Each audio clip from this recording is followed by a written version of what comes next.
नमस्कार। आकाशवाणी से प्रस्तुत है समाचार प्रभात।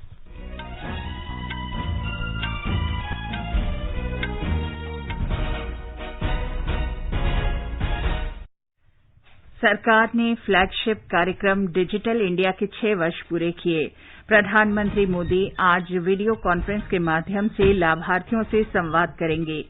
आज जीएसटी दिवस है। सरकार जीएसटी की सफलता में योगदान करने वाले करदाताओं को सम्मानित करेगी। प्रधानमंत्री आज भारतीय चिकित्सा संघ द्वारा आयोजित कार्यक्रम में चिकित्सक समुदाय को संबोधित करेंगे।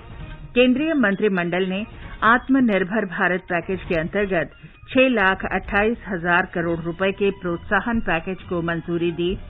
मंत्रिमंडल ने देश के 16 राज्यों में सरकारी निजी भागीदारी मॉडल के अंतर्गत भारत नेट के लिए संशोधित कार्यान्वयन नीति को स्वीकृति दी। चालू वित्त वर्ष की दूसरी तिमाही में राष्ट्रीय बचत पत्र और लोक भविष्य निधि सहित लघु बचत योजनाओं पर ब्याज दर यथावत। देश ने 33 करोड़ 54 लाख कोविड टीके लगाकर नई उपलब्धि हासिल की। स्वस्थ होने की दर 96.92% हुई। उत्तर प्रदेश सरकार ने आज से क्लस्टर आधारित कोविड टीकाकरण अभियान शुरू किया। 3 महीने में 10 करोड़ से अधिक लोगों को टीके लगाने का लक्ष्य। और शतरंज में अभिमन्यु मिश्रा ने सबसे कम उम्र में ग्रैंड मास्टर बनने का इतिहास रचा। महिला क्रिकेट में इंग्लैंड ने भारत को 5 विकेट से हराया। विंबलडन टेनिस में नोवाक जोकोविच, केई निशिकोरी और मैत्यो बेरेटिनी अगले दौर में।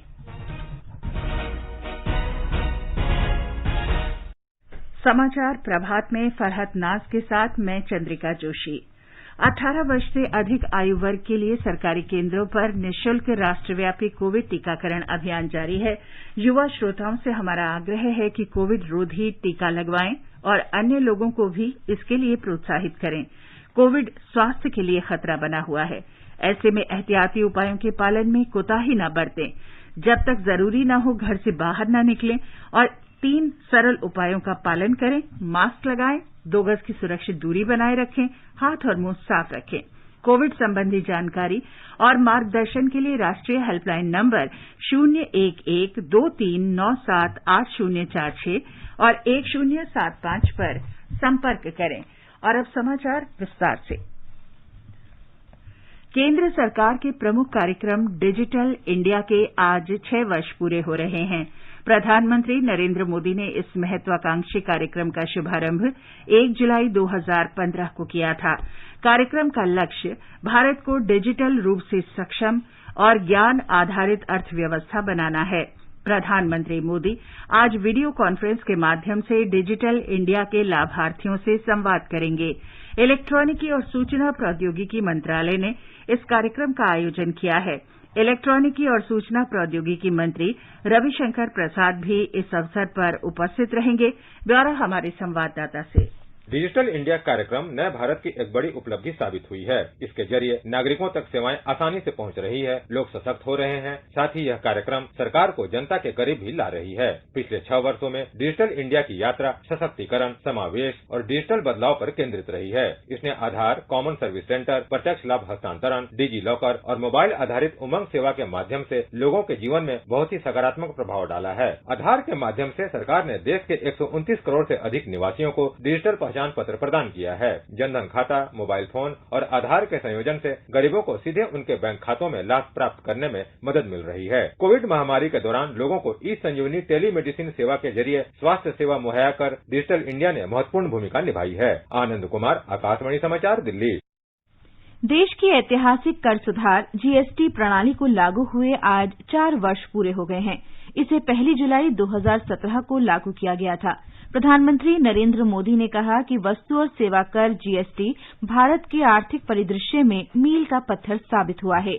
श्री मोदी ने कहा कि इससे आम आदमी पर करों की संख्या, अनुपालन बोझ और समग्र कर भार में कमी आई है, जबकि पारदर्शिता, अनुपालन और कर संग्रह में उल्लेखनीय वृद्धि हुई है। एक रिपोर्ट। जीएसटी की शुरुआत अप्रत्यक्ष कर सुधारों में महत्वपूर्ण कदम है। यह एक राष्ट्र एक कर एक बाजार के विचार को बढ़ावा देता है। पिछले 4 वर्षों से केंद्र सरकार राज्यों और केंद्र शासित प्रदेशों के साथ समन्वय बनाकर लगातार जीएसटी प्रणाली को सरल और पारदर्शी बनाने में जुटी है। छोटे करदाताओं को राहत देने के लिए इस साल जनवरी से तिमाही रिटर्न मासिक भुगतान की सुविधा शुरू की गई है। इससे पहले करदाताओं को हर महीने कर का भुगतान करना पड़ता था। सरकार ने एसएमएस द्वारा जीएसटी या 3B रिटर्न दाखिल करने की सुविधा की भी शुरुआत की है, जिससे 22 लाख करदाताओं को मदद मिली है। ई चालान सुविधा भी लागू की गई है, जिससे ई-वे बिल बनाने में लगने वाले समय और लागत में कमी आई है। कोविड-19 महामारी के दौरान कई चिकित्सा उपकरणों और दवाओं को आईजीएसटी से छूट प्रदान की गई है। भूपेंद्र सिंह, आकाशवाणी समाचार, दिल्ली। सरकार ने जीएसटी की सफलता में योगदान करने वाले करदाताओं को सम्मानित करने का फैसला किया है।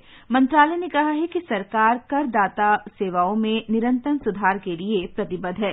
जीएसटी राजस्व में लगातार वृद्धि हुई है। ये 8 महीने लगातार 1 लाख करोड़ से अधिक रहा है। वित्त मंत्रालय ने कल कहा कि सरकार 54,439 करदाताओं को सम्मानित करेगी। इनमें से 88% से अधिक सूक्ष्म, लघु और मध्यम उद्यमी हैं। केंद्रीय अप्रत्यक्ष कर और सीमा शुल्क बोर्ड इन करदाताओं को प्रशंसा प्रमाण पत्र जारी करेगा। जीएसटी नेटवर्क ईमेल के जरिए इन करदाताओं को व्यक्तिगत रूप से प्रशंसा पत्र भेजेगा। आज राष्ट्रीय चिकित्सक दिवस है। राष्ट्र को स्वस्थ रखने में चिकित्सकों की भूमिका को महत्व देने के लिए प्रत्येक वर्ष 1 जुलाई को डॉक्टर्स डे मनाया जाता है। सरकार ने बंगाल के पूर्व मुख्यमंत्री डॉक्टर बीसी रॉय के योगदान के प्रति सम्मान व्यक्त करने के लिए 1991 में डॉक्टर्स डे की शुरुआत की थी। डॉक्टर रॉय ने भारतीय आयुर्विज्ञान परिषद और भारतीय चिकित्सा संघ की स्थापना में महत्वपूर्ण भूमिका निभाई थी। उन्हें 4 फरवरी 1961 को भारत रत्न से अलंकृत किया गया था। पिछले रविवार को मन की बात कार्यक्रम में प्रधानमंत्री नरेंद्र मोदी ने कोरोना महामारी के दौरान चिकित्सकों और कोरोना योद्धाओं के योगदान की चर्चा की थी। उन्होंने कहा था कि प्रत्येक देशवासी का कर्तव्य है कि वे डॉक्टरों का आभार व्यक्त करें और उन्हें प्रोत्साहित करें। कोरोना काल में डॉक्टर्स के योगदान के हम सब आभारी हैं। हमारे डॉक्टर्स ने अपनी जान की परवाह न करते हुए हमारी सेवा की है। इसलिए इस बार नेशनल डॉक्टर्स डे और भी खास हो जाता है। साथियों, मेडिसिन की दुनिया के सबसे सम्मानित लोगों में से एक हिपोक्रेट्स ने कहा था, wherever the art of medicine is loved, there is also a love of humanity। यानी जहां आर्ट ऑफ मेडिसिन के लिए प्रेम होता है, वहां मानवता के लिए भी प्रेम होता है। डॉक्टर्स इसी प्रेम की शक्ति से ही हमारी सेवा कर पाते हैं। इसलिए हमारा ये दायित्व है कि हम उतने ही प्रेम से उनका धन्यवाद करें, उनका हौसला बढ़ाएं। प्रधानमंत्री मोदी आज दोपहर भारतीय चिकित्सा संघ से आयोजित एक कार्यक्रम में चिकित्सक समुदाय को संबोधित करेंगे। प्रधानमंत्री ने एक ट्वीट में कहा कि कोविड-19 की रोकथाम में डॉक्टरों के योगदान पर पूरे भारत को गर्व है। केंद्रीय मंत्रिमंडल ने आत्मनिर्भर भारत पैकेज के तहत 6,28,000 करोड़ रुपए के प्रोत्साहन पैकेज को मंजूरी दे दी है। वित्त मंत्री निर्मला सीतारामन ने सोमवार को इस पैकेज की घोषणा की थी। सूचना और प्रसारण मंत्री प्रकाश जावड़ेकर ने कल मंत्रिमंडल की बैठक के बाद संवाददाता सम्मेलन में बताया कि 2,60,000 करोड़ रुपए की ऋण गारंटी योजना को भी स्वीकृति दी गई है।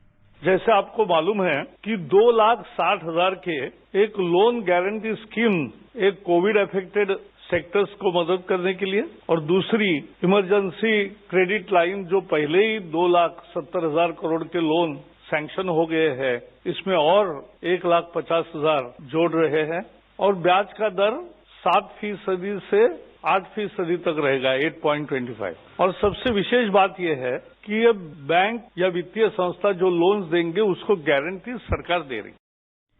सूचना प्रसारण मंत्री ने बताया कि सरकार ने प्रधानमंत्री गरीब कल्याण अन्न योजना को इस वर्ष मई से बढ़ाकर नवंबर तक करने को भी मंजूरी दे दी है। इस बार सरकार ने फैसला किया है मई से नवंबर तक मुफ्त अनाज मिलेगा 80 करोड़ लोगों को, यानी ये 30 किलो का। किसी देश में 70 किलो अनाज प्रति व्यक्ति इस कोविड काल में आना गरीब के लिए बहुत महत्वपूर्ण मदद है। उसके लिए 93,000 करोड़ रुपए उसमें घोषित किया है। जो किसानों के लिए विश्व भर में जो पौष्टिक खाद होता है, डीएपी और पीएनके, उसके दाम बढ़े, लेकिन भारत के किसान को दाम नहीं बढ़ने चाहिए। इसलिए एक नया कार्यक्रम किया मोदी सरकार ने और 14,000 करोड़ रुपए की ये सब्सिडी दी है। प्रधानमंत्री गरीब कल्याण अन्न योजना के चौथे चरण के अंतर्गत जुलाई से नवंबर के लिए 198,78,000 मीट्रिक टन अनाज का आवंटन किया गया है। छत्तीसगढ़, गुजरात, हरियाणा, हिमाचल प्रदेश, केरल, उड़ीसा, तेलंगाना और त्रिपुरा ने अनाज उठाने का कार्य शुरू कर दिया है। केंद्रीय मंत्री रविशंकर प्रसाद ने बताया कि प्रत्येक गांव में ब्रॉडबैंड सुविधा के लिए भारत नेट के वास्ते अतिरिक्त राशि की भी मंजूरी दी है। देश के 16 राज्यों में भारत नेट को हम पब्लिक प्राइवेट पार्टनरशिप के मॉडल से 29,432 करोड़ रुपए के टोटल एक्सपेंसेस पर उसको हमने इन प्रिंसिपल अप्रूव किया है, जिसमें भारत सरकार की वायबिलिटी गैप फंडिंग होगी 19,041 करोड़ रुपए। और ये हम देश के 3,61,000 गांव में जो 16 राज्यों में हैं वहां पर इसे पीवी मॉडल के माध्यम से ला रहे हैं। श्री प्रसाद ने बताया कि विश्वसनीय, गुणवत्तापूर्ण और तेज गति के ब्रॉडबैंड के साथ सभी गांवों में भारत नेट के विस्तार से विभिन्न केंद्रीय और राज्य सरकारों की एजेंसियों द्वारा उपलब्ध कराई जा रही ई सेवाओं की बेहतर पहुंच हो सकेगी। सरकार ने 2021-22 की दूसरी तिमाही में राष्ट्रीय बचत पत्र और लोक भविष्य निधि सहित लघु बचत योजनाओं पर ब्याज दरों में कोई बदलाव न करने का फैसला किया है। दूसरी तिमाही की अवधि 1 जुलाई से 30 सितंबर तक है। वित्त मंत्रालय ने कहा है कि लोक भविष्य निधि पर 7.1% और राष्ट्रीय बचत पत्र पर 6.8% की वर्तमान ब्याज दर जारी रहेगी। आगे बढ़ने से पहले एक नजर मुख्य समाचारों पर। सरकार के फ्लैगशिप कार्यक्रम डिजिटल इंडिया के 6 वर्ष पूरे। प्रधानमंत्री मोदी आज वीडियो कॉन्फ्रेंस के माध्यम से लाभार्थियों से संवाद करेंगे। आज जीएसटी दिवस है। सरकार जीएसटी की सफलता में योगदान करने वाले करदाताओं को सम्मानित करेगी। प्रधानमंत्री आज भारतीय चिकित्सा संघ द्वारा आयोजित कार्यक्रम में चिकित्सक समुदाय को संबोधित करेंगे। केंद्रीय मंत्रिमंडल ने आत्मनिर्भर भारत पैकेज के अंतर्गत 6,28,000 करोड़ रुपए के प्रोत्साहन पैकेज को मंजूरी दी। मंत्रिमंडल ने देश के 16 राज्यों में सरकारी निजी भागीदारी मॉडल के अंतर्गत भारत नेट के लिए संशोधित कार्यान्वयन नीति को स्वीकृति दी। चालू वित्त वर्ष की दूसरी तिमाही में राष्ट्रीय बचत पत्र और लोक भविष्य निधि सहित लघु बचत योजनाओं पर ब्याज दर यथावत। देश ने 33 करोड़ 54 लाख कोविड टीके लगाकर नई उपलब्धि हासिल की। स्वस्थ होने की दर 96.92% हुई। उत्तर प्रदेश सरकार ने आज से क्लस्टर आधारित कोविड टीकाकरण अभियान शुरू किया। 3 महीने में 10 करोड़ से अधिक लोगों को टीके लगाने का लक्ष्य है। और शतरंज में अभिमन्यु मिश्रा ने सबसे कम उम्र में ग्रैंड मास्टर बनने का इतिहास रचा। महिला क्रिकेट में इंग्लैंड ने भारत को 5 विकेट से हराया और विंबलडन टेनिस में नोवाक जोकोविच और केई निशिकोरी और मेतू बेरतीनी अगले दौर में। देश में कोविड टीकाकरण के मामले में नए कीर्तिमान स्थापित करते हुए कल 33 करोड़ 54 लाख कुल टीके लगाने की उपलब्धि हासिल की। केंद्रीय स्वास्थ्य मंत्रालय ने बताया है कि कोविड-19 टीकाकरण का नया चरण पिछले महीने की 21 तारीख को शुरू होने के बाद से 18 से 44 वर्ष आयु वर्ग के समूह में 37 राज्यों और केंद्र शासित प्रदेशों में 9 करोड़ 14 लाख लोगों को पहला टीका लगाया गया। देश में कल एक ही दिन में 25,14,000 टीके लगाए गए। इनमें 13,43,000 को पहला टीका और 87,000 को दूसरा टीका शामिल है। स्वास्थ्य मंत्रालय ने कहा है कि देश में कोविड से स्वस्थ होने की दर बढ़कर 96.92% हो गई है। पिछले 24 घंटे के दौरान 7,000 से अधिक रोगी स्वस्थ हुए। 48 दिन से लगातार स्वस्थ होने वालों की संख्या प्रतिदिन बढ़ रही है, जबकि नए मामलों में कमी आ रही है। देश में अब तक 2 करोड़ 94 लाख से अधिक लोग स्वस्थ हो चुके हैं। कल 45,000 से अधिक कोविड के नए रोगियों की पुष्टि हुई है। कोविड महामारी के दौरान लोगों की सुविधा के लिए बनाई गई राष्ट्रीय स्तर पर कई हेल्पलाइन काम कर रही हैं। सूचना प्रसारण मंत्रालय इस बारे में लोगों में जागरूकता बढ़ा रहा है। हेल्पलाइन नंबर इस प्रकार से हैं। कोविड संबंधी सवालों के जवाब देने के लिए स्वास्थ्य और परिवार कल्याण मंत्रालय की हेल्पलाइन है 1075। महिला और बाल विकास मंत्रालय की चाइल्ड हेल्पलाइन है 1098। वरिष्ठ नागरिकों के लिए सामाजिक न्याय और अधिकारिता मंत्रालय का हेल्पलाइन नंबर है 14567। मनोवैज्ञानिक सहायता के लिए राष्ट्रीय मानसिक स्वास्थ्य और तंत्रिका विज्ञान संस्थान निमहांस का नंबर है 080461100007। आयुष कोविड परामर्श हेल्पलाइन नंबर है 14443 और माई गव व्हाट्सएप हेल्प डेस्क नंबर है 9013151515। उत्तर प्रदेश में आज से क्लस्टर आधारित कोविड टीकाकरण अभियान शुरू हो रहा है। राज्य सरकार ने अगले 3 महीने के दौरान लोगों को 10 करोड़ टीका लगाने का लक्ष्य रखा है। ब्यौरा हमारे संवाददाता से।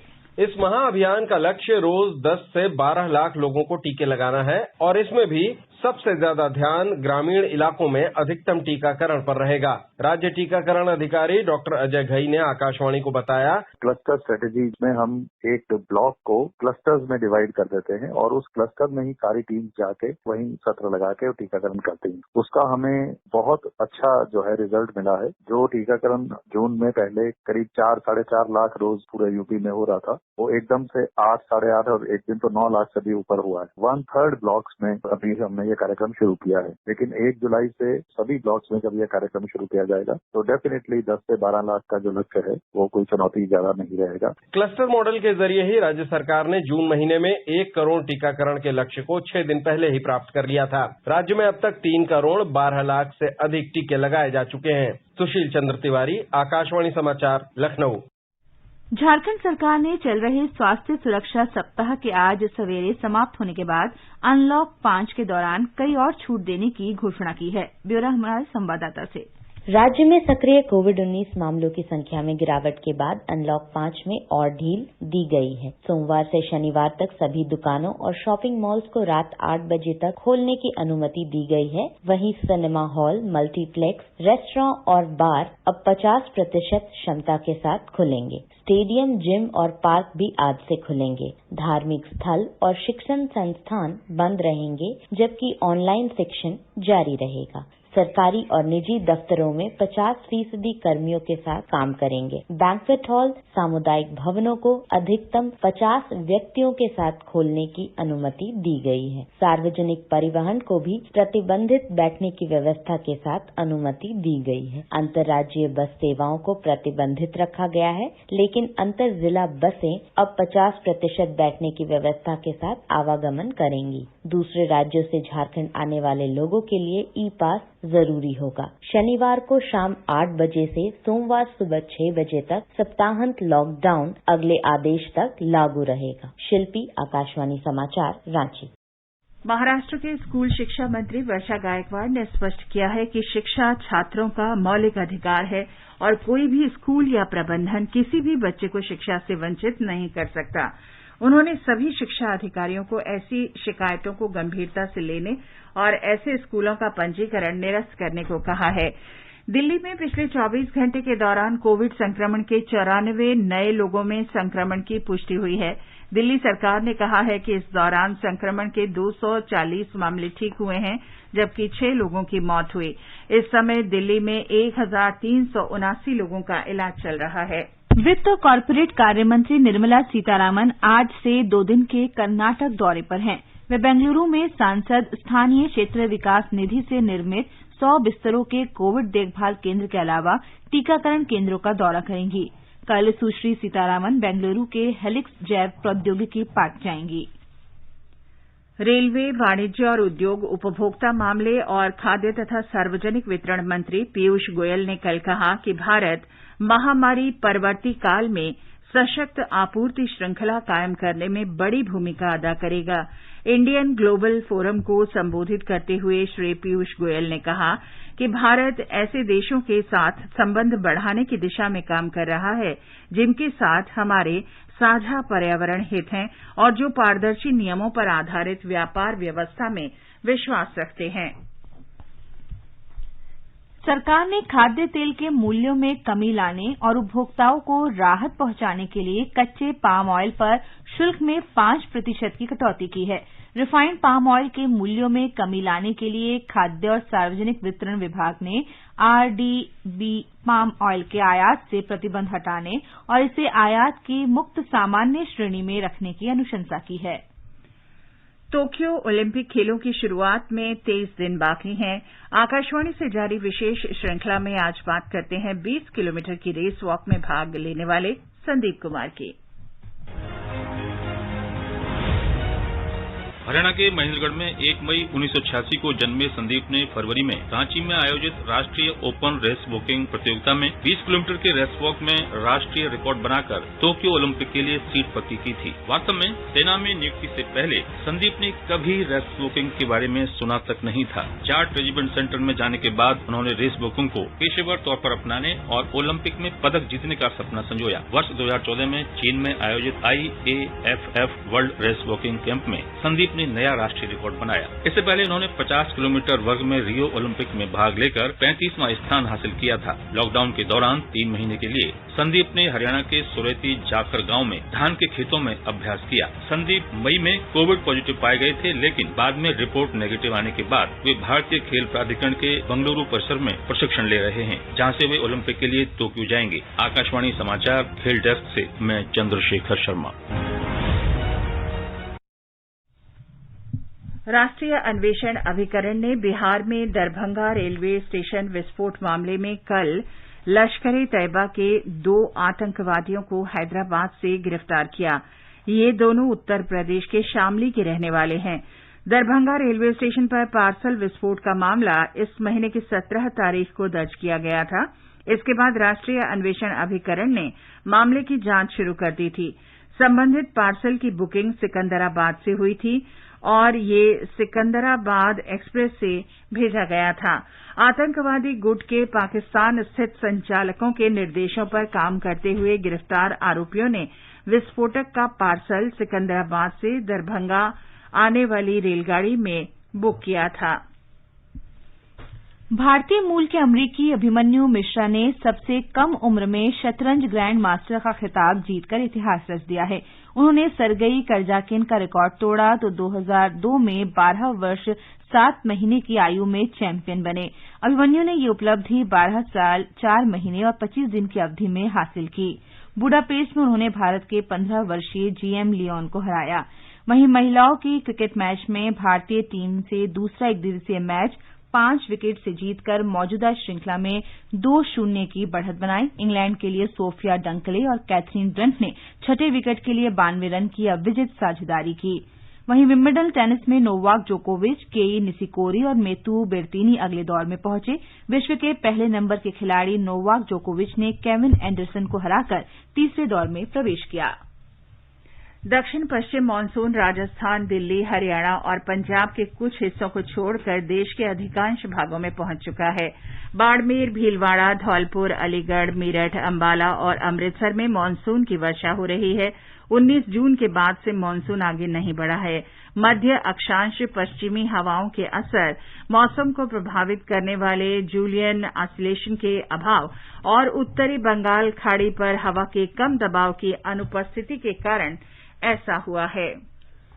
भारतीय सूचना सेवा आईआईएस के 1988 बैच के अधिकारी एन वेणुधर रेड्डी ने आकाशवाणी के महानिदेशक का पदभार संभाल लिया है। वे वर्तमान में समाचार सेवा प्रभाग के महानिदेशक हैं, जिन्हें कैबिनेट की नियुक्ति समिति के अनुमोदन पर आकाशवाणी का अतिरिक्त प्रभार दिया गया है। श्री रेड्डी इससे पहले वित्त मंत्रालय के अंतर्गत निवेश और सार्वजनिक परिसंपत्ति प्रबंधन विभाग में संयुक्त सचिव रह चुके हैं। वयोवृद्ध अभिनेता दिलीप कुमार को कल मुंबई के एक निजी अस्पताल में भर्ती कराया गया। दिलीप कुमार के ट्विटर हैंडल पर बताया गया है कि बढ़ती उम्र संबंधी रोगों के उपचार के लिए उन्हें अस्पताल में दाखिल कराया गया। चीन में कम्युनिस्ट पार्टी की 100वीं वर्षगांठ का समारोह मनाने के लिए लाखों लोग पेइचिंग में तियाननमेन स्क्वायर में एकत्र हो रहे हैं। चीन की राजधानी पेइचिंग में सुरक्षा के अभूतपूर्व प्रबंध किए गए हैं।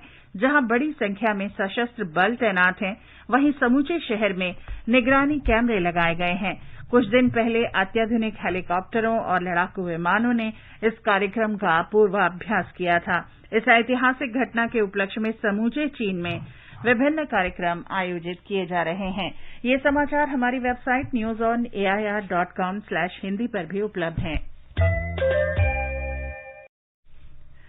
और फरहत, अब बताएं आज के समाचार पत्रों में क्या विशेष है। जी चंद्रिका, आज प्रकाशित अखबारों ने कोरोना से पीड़ित परिवारों के लिए मुआवजा राशि तय करने और 6 सप्ताह के भीतर न्यूनतम राहत राशि जारी करने के सुप्रीम कोर्ट के निर्देश को सुर्खी बनाया है।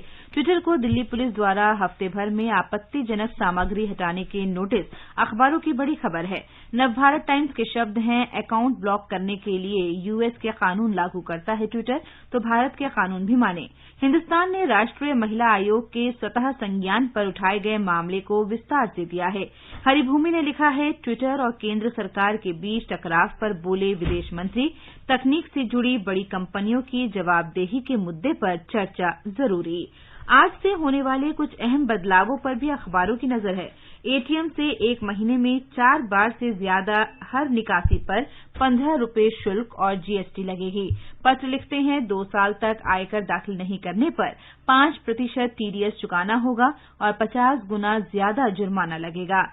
अमर उजाला की खबर है, जम्मू कश्मीर में ई ऑफिस का काम पूरा, 200 करोड़ रुपए की होगी हर साल बचत। अखबार लिखता है, श्रीनगर और जम्मू के बीच हर 6 महीने पर होने वाली दरबार मूव की प्रथा आखिरकार खत्म हुई। इसके इतिहास पर अखबार लिखता है, 1872 में महाराजा गुलाब सिंह ने इसे शुरू किया था। दैनिक भास्कर ने विशेष आलेख में महामारी से 5 से 11 वर्ष के बच्चों में तनाव बढ़ने पर चिंता व्यक्त करते हुए लिखा है, विशेषज्ञों ने कहा, बच्चों को हमेशा कराएं कि वे अकेले नहीं। और अंत में मुख्य समाचार एक बार फिर। सरकार के फ्लैगशिप कार्यक्रम डिजिटल इंडिया के 6 वर्ष पूरे। प्रधानमंत्री मोदी आज वीडियो कॉन्फ्रेंस के माध्यम से लाभार्थियों से संवाद करेंगे। आज जीएसटी दिवस है। सरकार जीएसटी की सफलता में योगदान करने वाले करदाताओं को सम्मानित करेगी। प्रधानमंत्री आज भारतीय चिकित्सा संघ द्वारा आयोजित कार्यक्रम में चिकित्सक समुदाय को संबोधित करेंगे। केंद्रीय मंत्रिमंडल ने आत्मनिर्भर भारत पैकेज के अंतर्गत 6,28,000 करोड़ रुपए के प्रोत्साहन पैकेज को मंजूरी दी। मंत्रिमंडल ने देश के 16 राज्यों में सरकारी निजी भागीदारी मॉडल के अंतर्गत भारत नेट के लिए संशोधित कार्यान्वयन नीति को स्वीकृति दी। चालू वित्त वर्ष की दूसरी तिमाही में राष्ट्रीय बचत पत्र और लोक भविष्य निधि सहित लघु बचत योजनाओं पर ब्याज दर यथावत। देश ने 33 करोड़ 54 लाख कोविड टीके लगाकर नई उपलब्धि हासिल की। स्वस्थ होने की दर 96.92% हुई। उत्तर प्रदेश सरकार ने आज से क्लस्टर आधारित कोविड टीकाकरण अभियान शुरू किया। 3 महीने में 10 करोड़ से अधिक लोगों को टीके लगाने का लक्ष्य। और शतरंज में अभिमन्यु मिश्रा ने सबसे कम उम्र में ग्रैंड मास्टर बनने का इतिहास रचा।